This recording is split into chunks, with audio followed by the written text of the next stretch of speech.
Welcome, everybody, and welcome, Yolandi, to another exciting episode of the Sacred Travel Podcast. My guest today is Yolandi Boshoff, and Yolandi is a dragon priestess, starseed, spiritual guide, author, and energy alchemist. She has a passion for travel, exploration, sacred sites, and spiritual adventure. She discovered her gift for energetic connection whilst working with the Akashic Records and activating DNA for her clients. Through this deep remembering, she started connecting with star being, light language, and the ancient energies of the Great Mother and the dragons. She now helps clients from more than 40 countries across the globe to remember their own ancient connections and purpose. She also channels the energies of the Great Mother by visiting ancient sacred sites around the world and works extensively with the energies of the elementals and cosmic dragons. You can find more information about her offerings, podcasts, books, and interviews on divinesoul.me. We put also all the links in the show notes, especially also about her project Earthwork Collective, that is to promote grid work and connection with Mother Gaia on projectearthwork.org. That is a project that Yolandi runs with two of her closest friends. And the sacred site medicine that I am speaking today about with Yolandi is remembering our deep connection with the Great Mother through Avebury, the umbilical cord into the womb space. Welcome, Yolandi. Oh, thanks, Julia. I'm so excited to be here and I'm so excited for your podcast. This is absolutely amazing. Thank you for having me. Yes, I mean, when I tuned in to what is the first episodes that I want to bring forward, like Avebury was so much at the forefront. And to be honest, it was also straight immediately connecting me to you because I know that you have that deep connection with this land and especially like with this constellation and this ancient wisdom that is running through, and so it was really like a no-brainer to ask you to come online and share about it, and I'm really glad that you are here today. Oh, thank you. Yeah, the place holds such a special place in my heart and it's such a beautiful energy. So the more I can tell people about it and tell them to go visit, the happier I am. Yeah, so just also to let our audience know, can you explain what is Avebury and where is it? Okay, all right. So I think let's start with the famous ley line that runs through the UK. So it's called the Michael ley line, and this ley line is basically runs from east to west, and obviously it also, continues along the rest of the earth as well. But this little part, this little section of our country, right at the south of the UK, is a really, really interesting energetic phenomenon. So you basically have these two lines called the Mary and the Michael Dragon lines, and these two energy ley lines, like they run together and they cross at certain points, and then we have like the Michael ley line is basically the straight, it's a straight line, but you have these two dragon energies that's basically serpenting along this line, right? So Avebury is one of the points where this crosses, where these two Michael and Mary crosses. And so for me, it's kind of like in the center of this line. So if you look at it on a map, Avebury is right there, and it's like a central point where everything connects. So it's in the Wiltshire countryside, and it is really what we call an ancient serpent temple. So it basically follows the lines of these dragon lines and then culminates where they cross, and it creates this beautiful, huge circle. So it is the biggest stone circle in the whole world. It's like 427-meter diameter. So it is huge. And also the whole idea of this place is really interesting because it has multiple stone circles inside of it, which is not really something you see very often. So there's a lot of interesting concepts and things about the site that is different to other sites. And just the fact that it runs on this like beautiful ley line energy is really important for me. So it just feels like it kind of holds this all together, and this deep connection with the Great Mother, and for us to basically like drop into that energy of our connection with Earth again. is what this place represents to me. Thank you for sharing. It's I just got goosebumps when you were speaking. And I remember I'm immediately transported back like to a time where I was walking this, and it's an entire landscape, right? So Yeah. many people, I mean, refer to the stone circle or the stone circles, but actually it's an entire ceremonial landscape that also the circle is a part of. And that's what Yes. also makes it so powerful, I feel.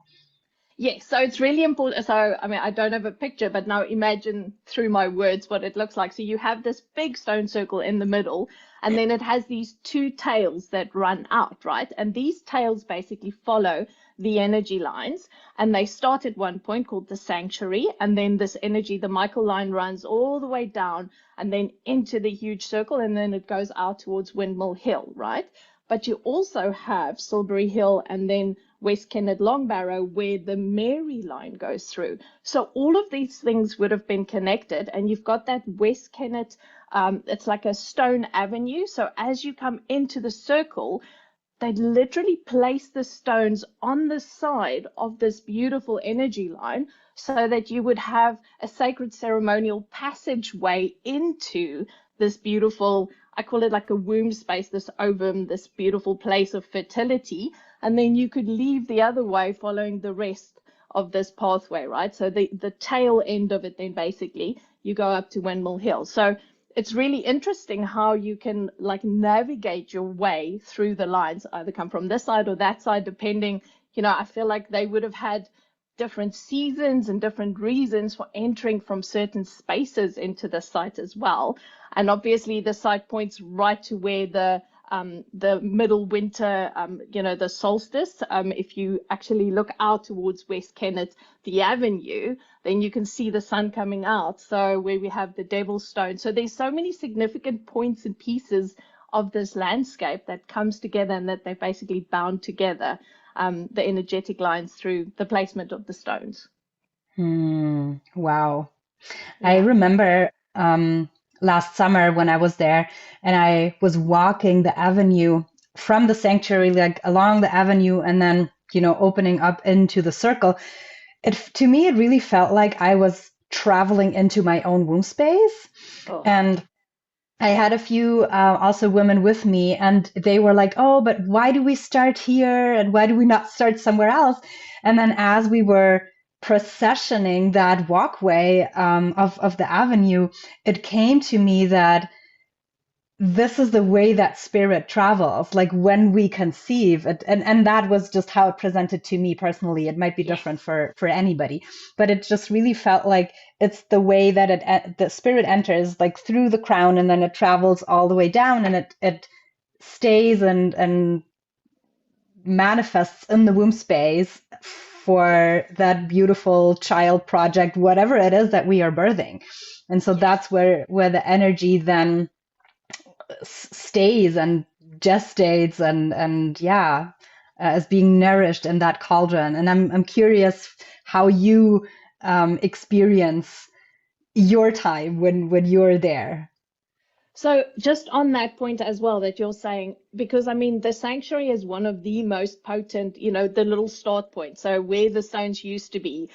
So if you do go and visit there, please go there because that is where the most potent energy is, right? Like that's also where the Mary and Michael line crosses, and then it crosses again in the circle. So that point being the crown point makes 100% sense, right? Because that's where you start. So you start from this like basically cosmic energy like through the crown, and then you drop into like the body energy of this big circle. So that absolutely like makes so much sense to me. And you have to travel along that like part of the body of the snake Mm-hmm. to come into the center, Mm, because our womb space is such a central point of being human. It's such a big part of our expression here, where sometimes we kind of get caught up in the cosmic stuff and all of that, but it's almost like the womb, if you can think that's what makes us action, that's what makes us yeah. create, that's what makes us 3D. That's where we have that 5D 3D connection,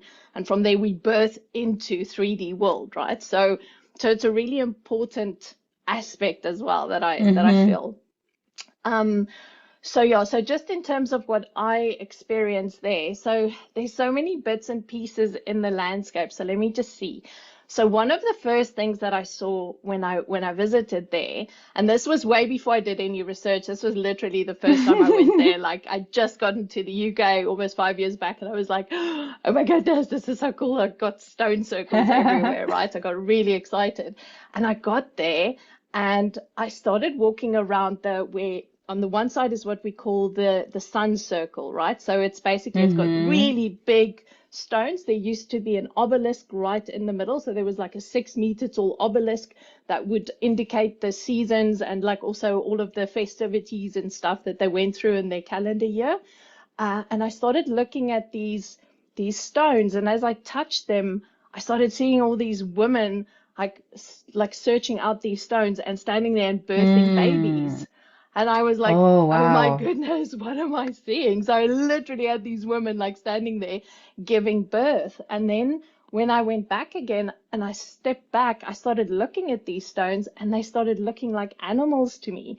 So I was like, oh my goodness, they literally look like totem animals. So in my mind, I was like, so did these women go to the stones and choose a totem animal for their baby as they were birthing Oh, in this wow. circle?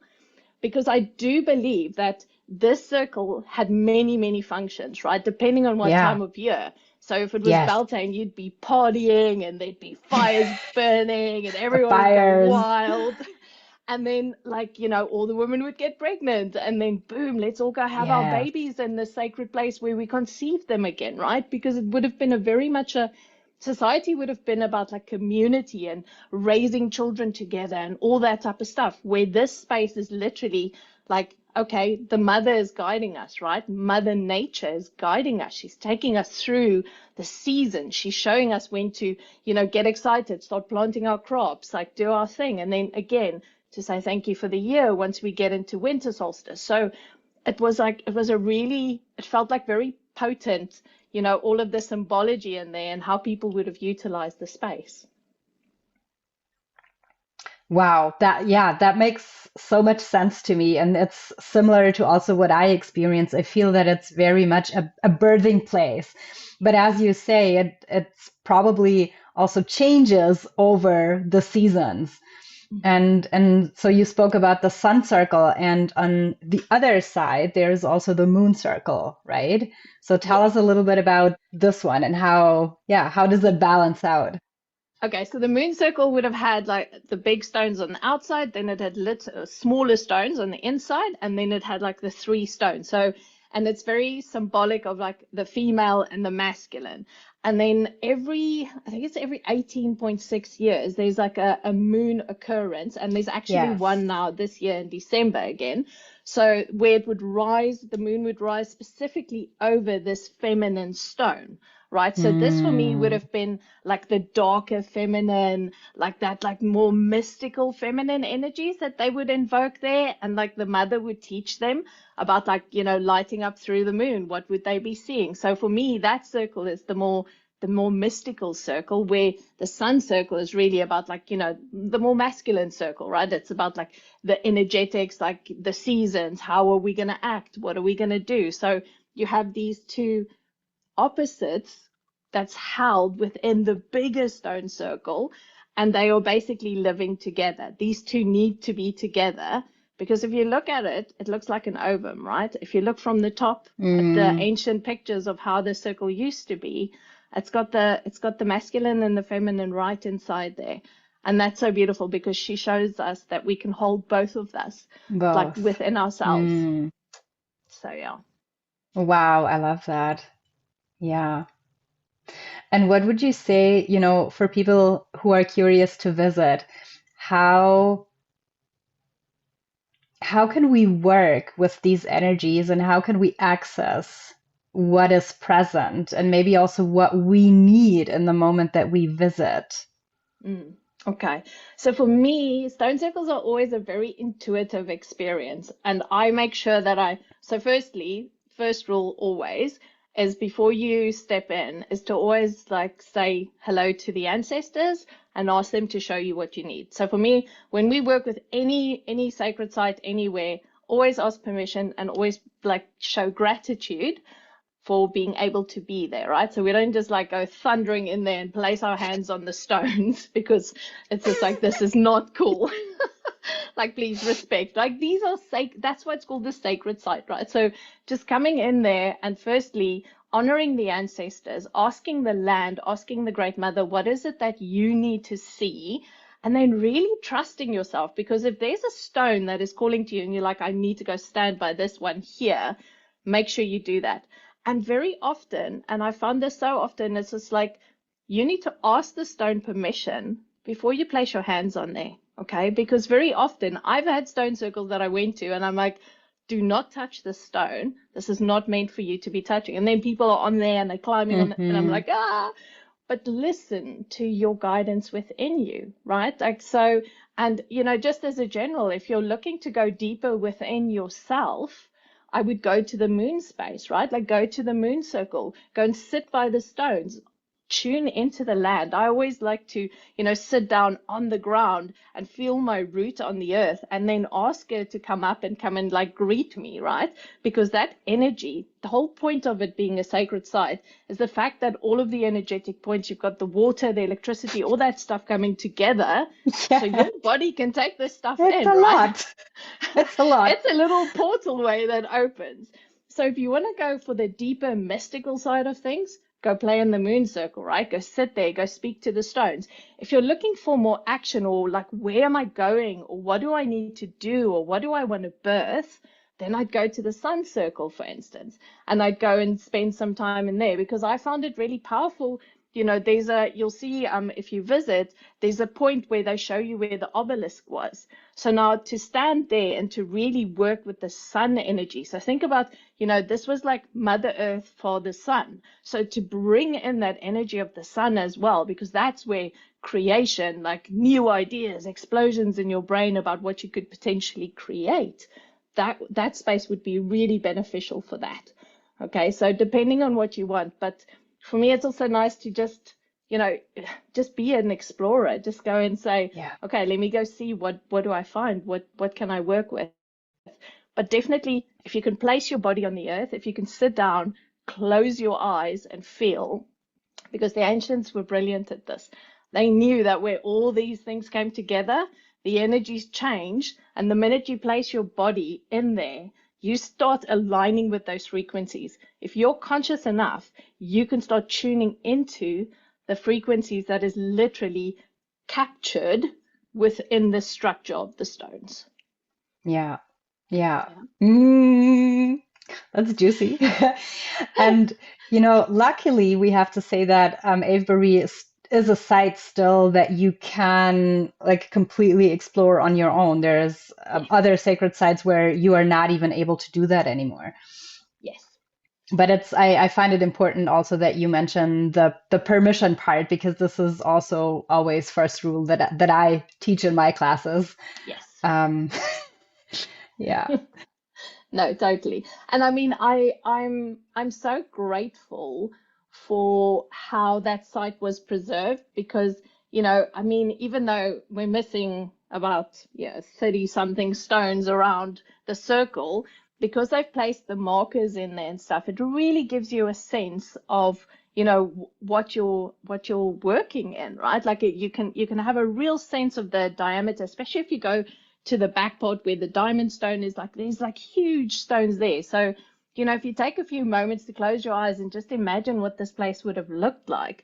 The ramparts at the outside of this place was like 9 meters high and they were covered in white chalk. So now imagine if you were coming down that beautiful stone path and there's this huge white circle in the middle of the landscape.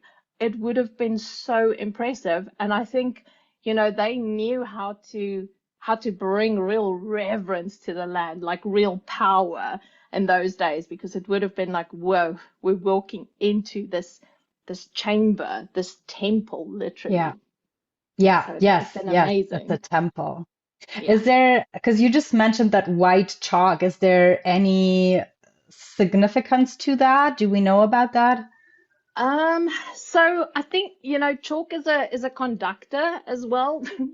So I think there's a geological reason for it being there, not being a geologist myself, but I feel like it's they always built the ramparts to keep the energy in, right? So like Yeah. you had like the circle would have kept that in. So if you can imagine if you then trap all of that in there, you have these huge stones, which is quartz stones and sarsen stones around the side.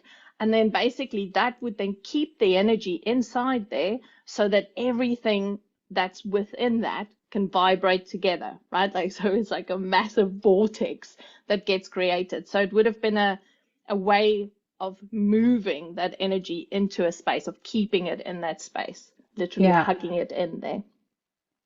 I'm seeing that cauldron, where the Great Mother is. Yes, Like she's like, come stirring. in here.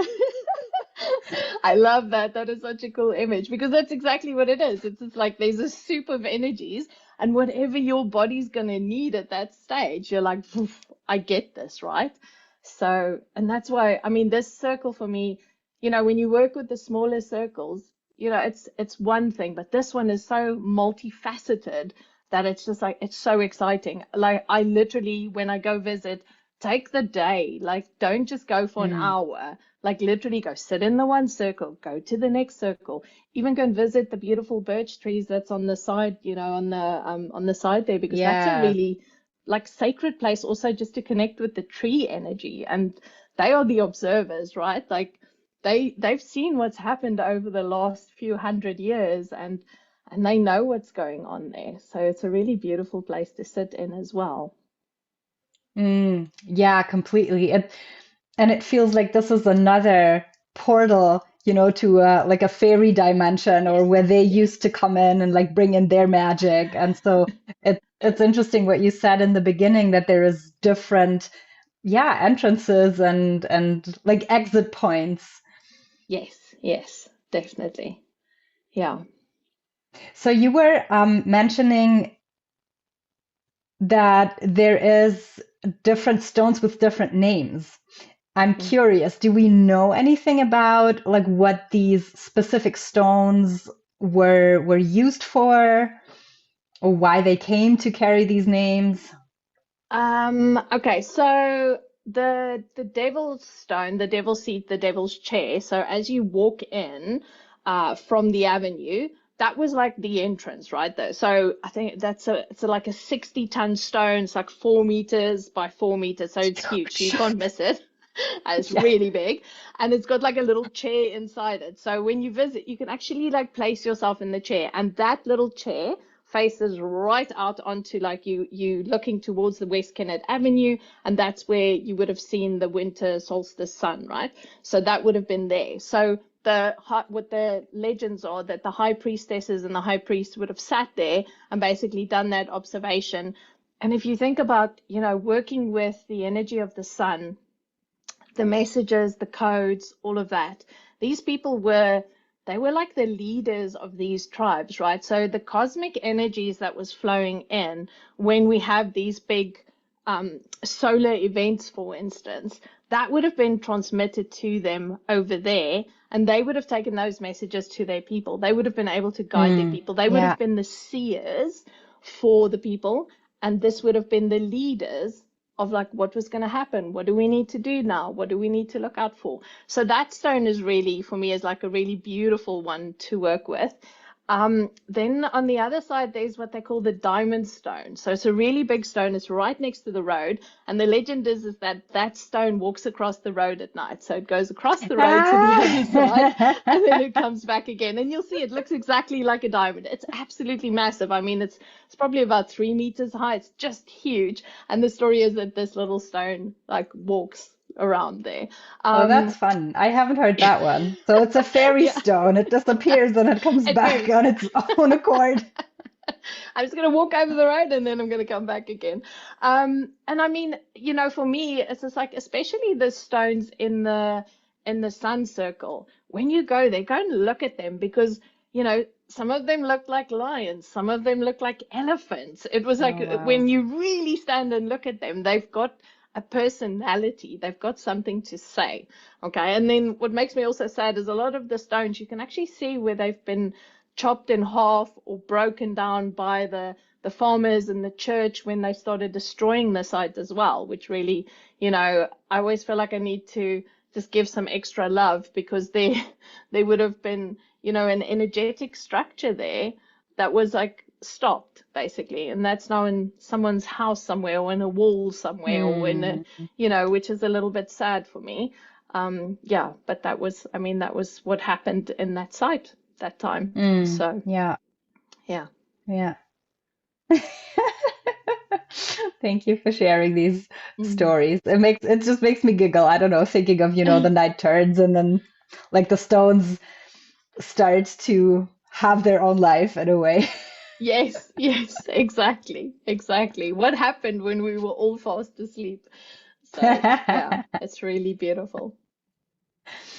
The one thing that really struck me when I was there, also compared to other stone circles, I feel it's just so peaceful and the energy is very feminine. Like, of course, there is these differences that you experience when you walk along the side, but overall, it's just very gentle, very feminine, Mm. peaceful, serene. Like, this is the words how I would describe it. And I don't know, for some reason, I also feel that Venus is very present there and it's very connected. And of course, like we have that feminine energy with Venus, but do you know, was there any specific site or stone, just as we have the sun and the moon, that was dedicated to Venus?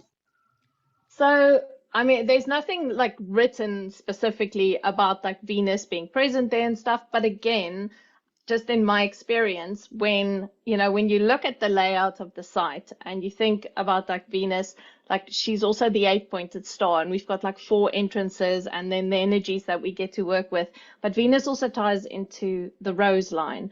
And for me, this site is very much part of the rose line. So as you travel down the ley line of the country, that rose line energy is really, really present. And it just feels like you can really drop into that divine feminine aspect here. So I agree with you because the minute that I walk in, I'm like, it feels like someone has just gone whoosh, like my whole body drops in and I just feel really, really calm.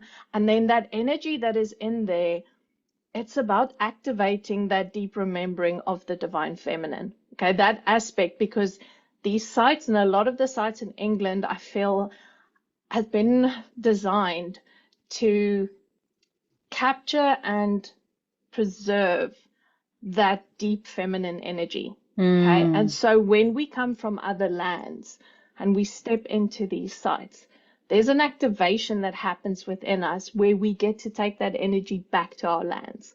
Okay. And there's so many lands across the world who are like in deep need of this. The masculine has taken over so much. So when you come in there with your intentions, you get to take a little bit back of that beautiful magical energy.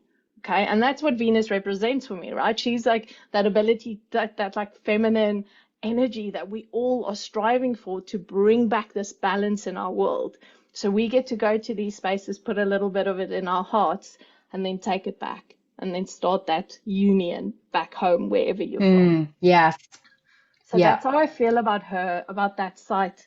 It just, like you say, it's like you can't explain it. Like you step in there and I'm just like beaming. I'm like, yes, I love it. And you don't want to leave. Like I just literally want to stay there. And I mean, the people who live inside that stone circle now, that's really incredible. Like imagine waking up to that energy yeah. every day. It would be like a Hmm. little bit mind blowing. But yeah, so I definitely feel there's definitely a connection there. There's that connection with the rose line. There's that really that part of your heart that gets to open up to that energy again that's been locked up for so many of us for so long. Yeah, yeah. And I completely agree. It is a portal of time and space where you can get lost in time and space in a way. Totally, totally agree. So you shared in the beginning one of your experiences. Is there anything else from your personal aha moments while being on site that you would want to share? Oh man, there's been so many things there. So, I feel like the fact that this site was like a sundial, was an it was a calendar. Okay, so when I've sat there and I've seen, like, when I sat at the obelisk point, and I became aware of like all of these calendar moments, right? It just made me think about like my life and like all of these pivotal moments, because in every cycle of our lives we have that experience of like moving through, oh, this is an important moment, this is an important moment, right? So this was my equinox, this was my solstice, this was my Beltane, this is my whatever it is. But I'm like, but this site for me made me tune into the cyclical nature of my own experience on this planet, and that Mm, there's going to be winter, there's going to be summer, there's going to be spring. yeah. And I feel like for me it opened up that deep remembering that I do live in cycles, and all of my experiences are cycles. And so she made me see that again. She made me see that it's not always going to be summer, it's not always going to be winter, right? Like it's just like it gives you a newfound appreciation, because the wisdom that the mother imparts on you, if you are willing to listen, it's quite profound. When and that like she gives us a portal back into nature. She gives us a portal back Yeah. into her everyday wisdom through this. Yeah. Okay. Yeah. So that was a biggie for me there as well. I can imagine. That is super humbling and also transformative. Because I feel like once we switch this, conditioning also of how time is not linear at all, but it's cyclical. And like we always get a new chance and there's no ending. It's just always new beginnings. It changes everything that you do from the core of our being. So yeah, that's Yeah. profound. Yeah. She makes us not race to the end, right? She's like, take your time, feel this, see the flowers, see the leaves drop. It's just like she reminds us that we can do this, and we don't have to be running like psychomaniacs to the end point, whatever that is that we think it should be. We need to come back to her. And so I'm really grateful for that site, for just having so much wisdom. And I feel if you visit there, you'll get something for you always. I've never been there, not walked away and gone, woof, there's something in my heart here that shifted. Mm, yeah. And I feel that this is also felt in the experiences that you'll have while walking around with the other people. So just by looking and observing the other people, Mm. sometimes I could literally see how there was a weight lifted off their chest and like Yes. being sucked into the earth and transformed. Yes. Oh, I love that so much. And it was interesting. So one of the things that I did see, which was a little bit like, I was disturbed, and then I was also like, ooh. So there was this one stone towards where the beech trees are. So when you go past the moon circle, and it was on its side, and I placed my hands on it, and I had this immediate feeling of Merlin. And then I was like, Oh, what? wow. And it was really interesting. But then it was like Merlin showed me like the struggles that he had, because we always have this like Mm, illusion of Merlin being this wise seer guide, da da da.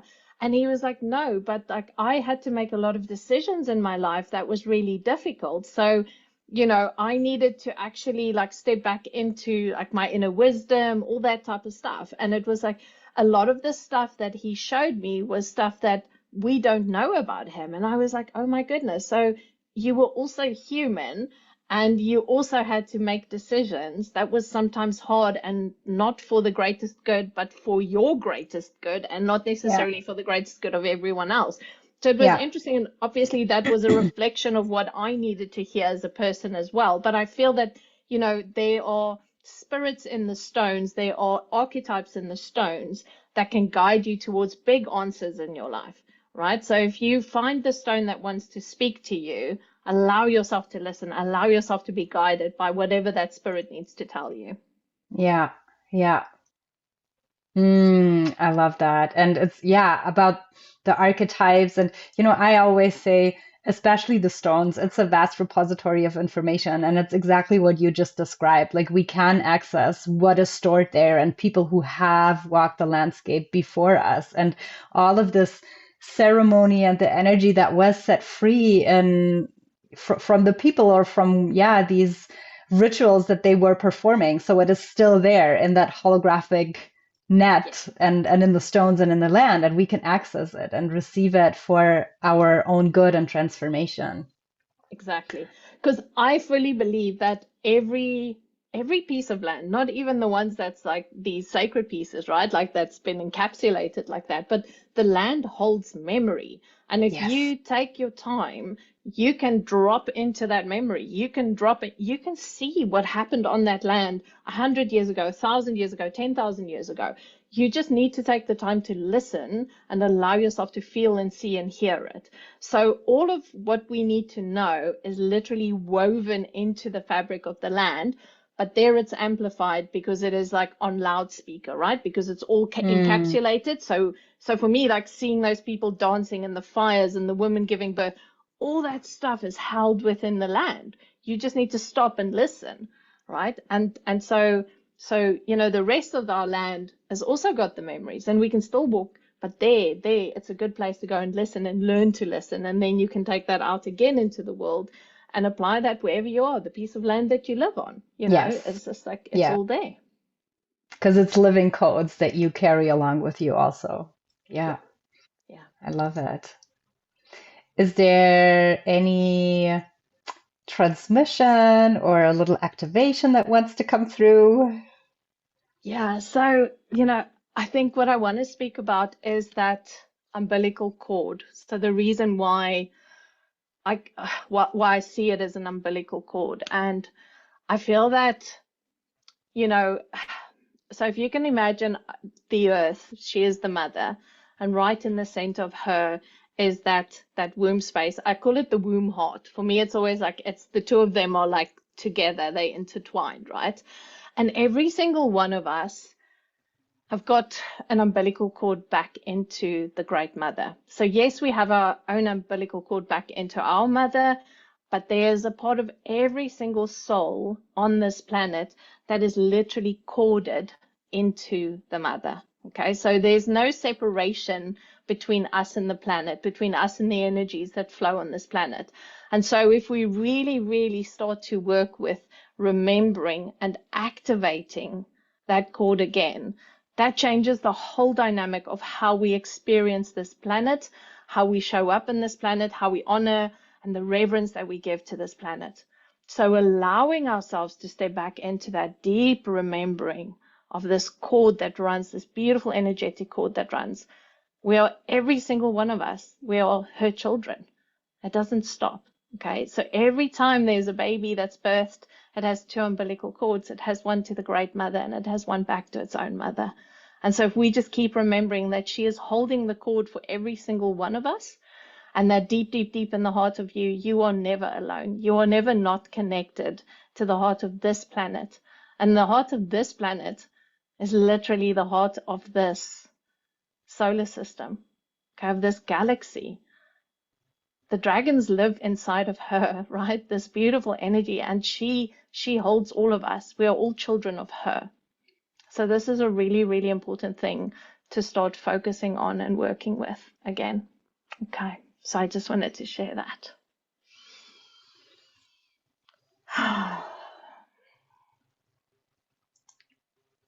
Thank you. That was beautiful. I could feel my cord strengthening Mm, and connecting and like this, yeah, that nourishment that is just always, yes, always, and that reciprocity and like the yes, the liquid light flowing, yes, liquid energy flowing. Thank you. yes. Yeah.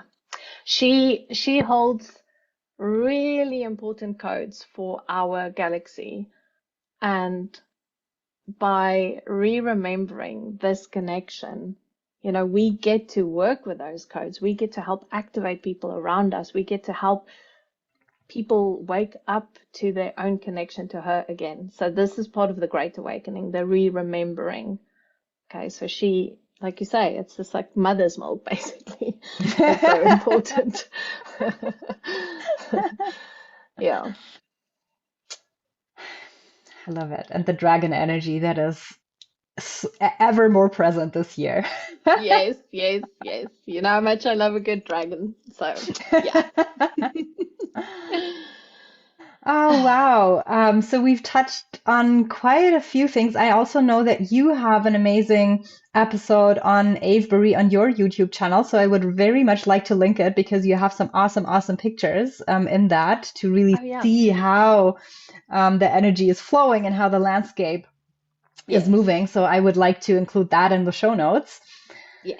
And And there's a meditation that I also recorded just to connect you. So it's basically a journey into the energies of the land as well. So there's a tutorial and the education side, and then there's the side where like we go into the energy. So there's a meditation on the page as well. So you can just and have a listen to feel. that and then That's feel into it a awesome. bit. Yeah.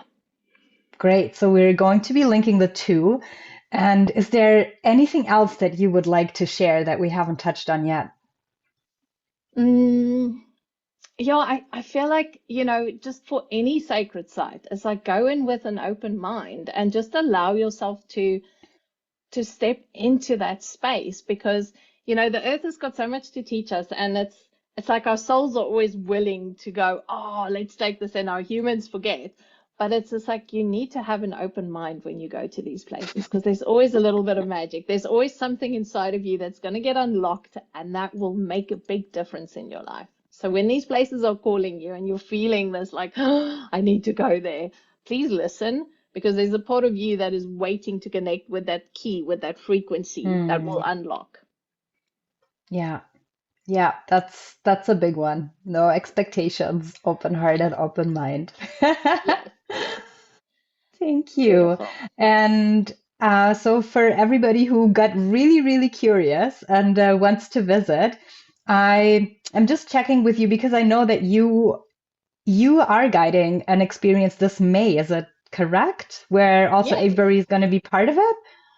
Yes. So I'm taking a whole bunch of people basically down, through the sacred sites. So we're going to be doing Avebury and Stonehenge and Glastonbury, and going to places like Bath, and then we're going down into Cornwall and Tintagel and Merlin's Cave and St Nectan's Glen and Bodmin Moor as well, with another big stone circle. So we're going to visit a whole bunch of the biggest stone circles in the UK, in the world, and some of the most impressive sacred sites. So this is, a tour that I'm running with a good friend of mine. And we actually have a couple of spaces left. So if anyone is interested, please come and join us.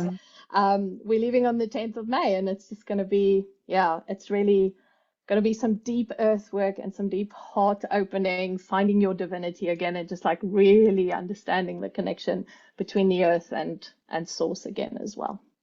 Yeah. Mm. Wow. Sounds magical, magical.